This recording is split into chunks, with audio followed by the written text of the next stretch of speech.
रामधन गांव का सरपंच था। वो अपनी पत्नी शारदा और बेटे मोहन के साथ रहता था। मोहन शहर में पढ़ाई किया करता और छुट्टियों में गांव आया करता। तभी रामधन ने उससे उसकी शादी के बारे में बात की, जिस पर मोहन ने अपने पिता से कहा। पिताजी, आपको मेरे लिए लड़की देखने की कोई जरूरत नहीं है। मैंने शहर में एक लड़की पसंद कर रखी है। उसका नाम सुमन है। बहुत ही अच्छे घर की लड़की है। मैं उससे शादी करना चाहता हूँ। अरे, हमने तुझे शहर पढ़ने के लिए भेजा था, ना कि लड़कीबाजी करने के लिए। और तेरी शादी के लिए हमने एक लड़की पसंद कर रखी है। तेरी शादी वहीं होगी। पिताजी, आप ऐसा नहीं कर सकते। शादी का मतलब पूरी जिंदगी एक इंसान के साथ गुजारना, सुख दुख में साथ होना। और मैं अपनी जिंदगी का समझौता किसी ऐसी लड़की के साथ नहीं करना चाहता जिसे मैं जानता तक नहीं हूँ। सुमन मेरे साथ कॉलेज में पढ़ती है। मैं उसे करीब 3 साल से जानता हूँ और मैं उससे ही शादी करना चाहता हूँ। सुनिए जी, आप मोहन की बात मान लीजिए, क्योंकि अब जमाना बदल गया है।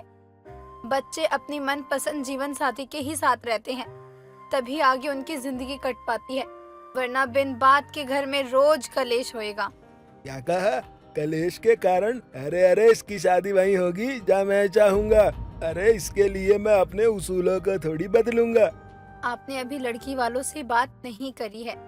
जो भी बात हुई है वो हम आपस में ही बात हुई है। और मोहन उस लड़की को करीब 3 साल से जानता है, तो जरूर उसके माँ बाप से भी मिल चुका होगा। क्यों अब बात को बढ़ा रहे हैं आप? बच्चों की खुशी में ही माँ बाप की खुशी होती है। आप शादी के लिए हाँ कर दीजिए ना। अरे, ये तुम क्या कह रही हो? तुम चाहती हो कि मैं अपने अपने बेटे के आगे झुक जाऊं? अरे, मैं गांव का सरपंच हूँ।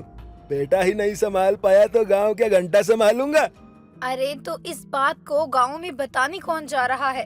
और आपको अपनी परवरिश पर इतना तो भरोसा होना चाहिए ना, कि उसने जो लड़की पसंद करी है वो अच्छी ही होगी।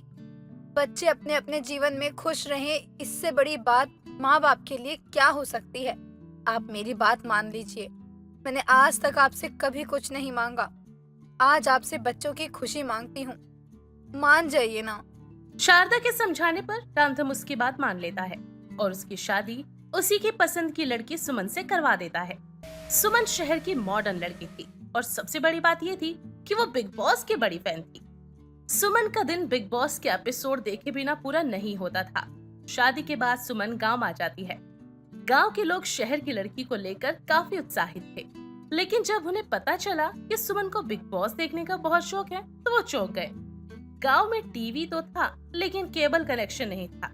ऐसे में सुमन का बिग बॉस देखने का सपना अधूरा रह गया। कुछ दिन तो कट गए, लेकिन उसके बाद सुमन ने अपने पति मोहन से कहा।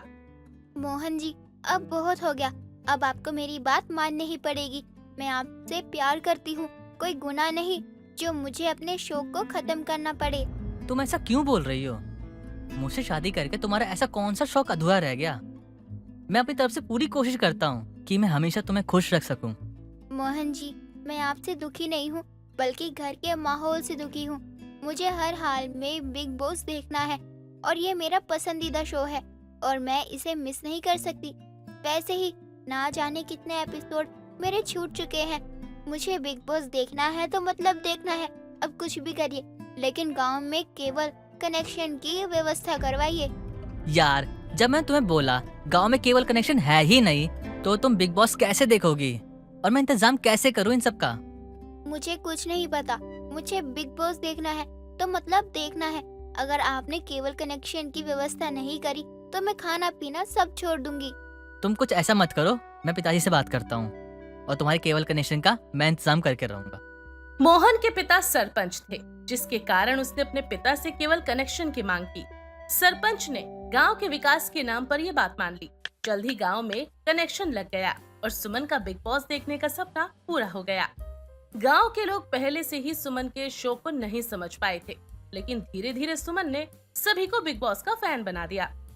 हर शाम सुमन के घर पर गांव के लोग इकट्ठा होते और बिग बॉस देखने आते। सुमन ने सभी को इस शो के बारे में बताया और उसकी हर छोटी बड़ी बात को समझाया। एक दिन जब सुमन बिग बॉस देख रही थी, तभी गांव के बड़े बूढ़े लोग उसके पास आ गए और एक बूढ़े आदमी ने उससे सवाल किया। बहू, क्या देख रही हो तुम? अरे, इसमें तो लड़ाई झगड़ा होता है बस। दादाजी, ये शो हमें जीवन के हर पहलू को दिखाता है। इसमें जो कुछ भी होता है वो असल जिंदगी से जुड़ा होता है। ये हमें सिखाता है कि हमें कैसे लोगों के साथ व्यवहार करना चाहिए और कैसे मुश्किल हालातों में उनका सामना करना चाहिए। अच्छा, अगर ऐसी बात है तो हम भी देखेंगे। जी बिल्कुल दादाजी, आपको भी ये शो जरूर देखना चाहिए। मैं तो बोलती हूँ गांव के सभी गांव वालों को ये देखना चाहिए। इससे हमें कुछ न कुछ जरूर सीखने को मिलेगा और एंटरटेनमेंट का एंटरटेनमेंट भी हो जाएगा। धीरे धीरे पूरा गांव बिग बॉस का फैन बन गया और अब हर शाम गांव के चौपाल पर टीवी लगाया जाता और सभी लोग मिलकर बिग बॉस देखते। ये एक नया अनुभव था गांव के लिए, लेकिन सबसे बड़ी बात ये थी कि गांव में एक नई एकजुटता आई और सुमन ने गांव के बच्चों के लिए भी बिग बॉस की थीम पर छोटे छोटे खेल आयोजित किए, जिसमें बच्चों ने भी एक नया और जोश उत्साह पाया। सुमन ने साबित कर दिया कि एक शहर की लड़की भी गांव में रहकर सभी को खुश कर सकती है और इस तरह सुमन ने अपने अनोखे अंदाज और बिग बॉस के प्रति जुनून से पूरे गांव को एकजुट कर दिया। अब गांव में हर कोई सुमन की तारीफ किया करता और उसे बिग बॉस की फैन बहू के नाम से पुकारा करता। सुमन ने इस पहल से गांव में मनोरंजन का नया दौर शुरू कर दिया था। गांव के लोग अब हर शाम मिलकर बिग बॉस देखते और अपने अपने काम के बाद समय एक साथ बिताते। इससे गांव में आपसी समझ और प्रेम बढ़ा। एक दिन सुमन की सास ने उससे कहा, बहू, मुझे तो यकीन ही नहीं हो रहा कि अब तेरे साथ साथ पूरा गांव बिग बॉस देख रहा है। तूने वो काम कर दिखाया जो गांव के सरपंच और विधायक भी नहीं कर पाते। हर तरफ बस तेरा ही नाम गूंज रहा है सबकी जुबान पर। सासू माँ, और थोड़ा धीरे बोलिए। ससुर जी ने सुन लिया तो बिना बात के आपके पीछे पड़ जाएंगे, क्योंकि इस गांव के सरपंच तो वही है ना, और ये जो कुछ भी हुआ है वो ससुर जी के कारण ही हुआ है। अगर वो गांव में केबल कनेक्शन व्यवस्था नहीं करवाते तो फिर मैं भी कभी बिग बॉस नहीं देख पाती और ना ही लोगों को इसके बारे में बता पाती, और ना ही गांव में जो ये एक झूठ और एक प्रेम की लहर बह रही है और वो बह पाती। बहू, ये बात तो तूने बिल्कुल सही बोली। तेरे ससुर जी ने एक सरपंच होने की सारी जिम्मेदारी काफी अच्छी तरह से निभाई है और तेरे इस नाम से वो भी बहुत खुश हैं। और तुझे पता है, अब तो वो भी चोरी छिपे बैठकर बिग बॉस देखने लगे हैं। चलिए, ये तो बहुत अच्छी बात है। कम से कम गांव वालों के साथ साथ ससुर जी को भी बिग बॉस देखने की आदत लग गई है। अब उन्हें भी मेरे बिग बॉस देखने से कोई परेशानी नहीं होगी, बल्कि हम सब लोग एक साथ मिलकर बिग बॉस देखेंगे। हाँ बहू, बिल्कुल देखेंगे। तूने ये बात साबित कर दी कि बहू चाहे शहर की लेकर आओ या गांव की, सब खेल संस्कारों का होता है। सुमन ने गांव के युवाओं को भी प्रेरित किया। गांव में एक सांस्कृतिक कार्यक्रम आयोजित करने का सुझाव दिया। गांव के युवाओं ने इस विचार को तुरंत अपनाया और इसकी तैयारियों में जुट गए। सांस्कृतिक कार्यक्रम की रात गांव के चौपाल पर एक बड़ा मंच सजाया गया। गांव के सभी लोग वहां पर इकट्ठा हुए। बच्चों ने नृत्य और नाटक प्रस्तुत किए, महिलाओं ने गीत गाए और युवाओं ने विभिन्न प्रकार की प्रस्तुतियां दी। कार्यक्रम में सुमन ने भी एक विशेष नृत्य प्रस्तुत किया।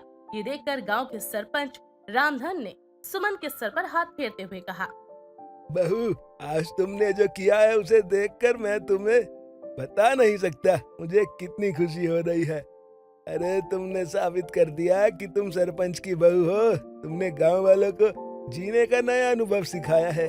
गांव के लोग जो अपने काम में व्यस्त होने के कारण एक दूसरे से बात तक नहीं करते थे, आज भला देखो कैसे एक दूसरे से घुल मिल कर रह रहे हैं।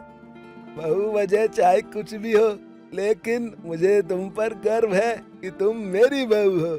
सरपंच की बातों ने सभी का दिल जीत लिया और उसका साथ भी दिया और सुमन की तारीफ भी की। इस तरह सुमन ने अपने अनोखे अंदाज और बिग बॉस के प्रति अपने जुनून से पूरे गांव को एकजुट करके एक कर दिया और गांव में हर कोई इसकी तारीफ करता और बिग बॉस की फैन बहू नाम से पुकारता। दोस्तों, अगर आपको ये कहानी पसंद आई तो इसे लाइक करें, शेयर करें और कमेंट करके बताएं कि कहानी में आपको सबसे अच्छा क्या लगा।